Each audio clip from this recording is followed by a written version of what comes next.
Bollywood actor Sushant Singh Rajput तो इस दुनिया से चले गए, लेकिन अपने पीछे छोड़ गए कई सारे सवाल। उनके जाने पर तमाम बयान और सवाल सामने आ रहे हैं। कोई पूछ रहा है कि सुशांत तुमने ऐसा क्यों किया, तो कोई कह रहा है सुशांत मुझे एहसास है कि तुमने ऐसा क्यों किया।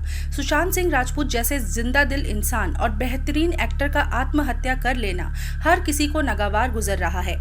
एक्टर की मौत के बाद मुकेश भट्ट का बयान सामने आया, जिसमें उन्होंने कहा कि उन्हें एहसास हो गया था सुशांत किसी परेशानी से गुजर रहे हैं, कुछ तो गड़बड़ है। वहीं डायरेक्टर शेखर कपूर के ट्वीट ने इन सवालों को और भी गहरा कर दिया। शेखर ने लिखा कि वो जानते हैं कि इसका जिम्मेदार कौन है, हालांकि उन्होंने किसी का नाम नहीं लिया। लेकिन अब महेश भट्ट के साथ काम करने वाली लेखिका श्वेता सेनगुप्ता का जो बयान सामने आया है वो डराने वाला है, हैरान करने वाला है। सेनगुप्ता के मुताबिक सुशांत की हालत दिन ब दिन खराब होती जा रही थी। महेश भट्ट ने उनकी दोस्त रिया चक्रवर्ती को इस बात के लिए आगाह भी किया था।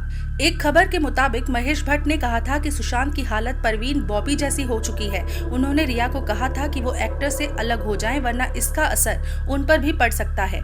लेखिका ने बताया, सुशांत भट्ट साहब से सड़क 2 के सिलसिले में मिलने आए थे। वो बहुत बातूनी थे, वो हर टॉपिक पर बात कर सकते थे, चाहे वो क्वांटम फिजिक्स हो या सिनेमा।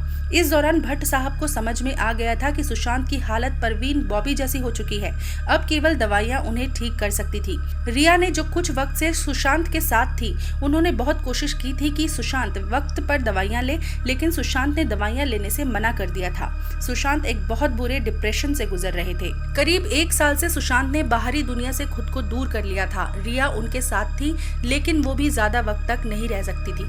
अब वो वक्त आ गया था जब सुशांत को अजीब अजीब सी आवाजें सुनाई देने लगी थी। उन्हें ये महसूस होने लगा था कि लोग उन्हें मारने की कोशिश कर रहे हैं। एक दिन रिया और सुशांत एक्टर के घर पर ही अनुराग कश्यप की फिल्म देख रहे थे। इस दौरान उन्होंने रिया से कहा, मैंने अनुराग कश्यप की फिल्म को ना कह दिया, अब वो मुझे मार देंगे।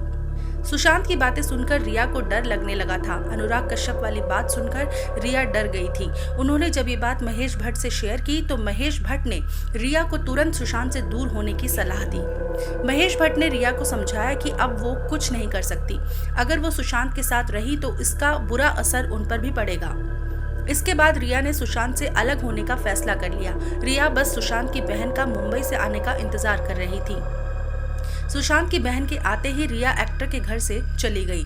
सुशांत की बहनों ने उन्हें बहुत समझाने की कोशिश की, लेकिन वो कुछ समझने को राजी नहीं थे।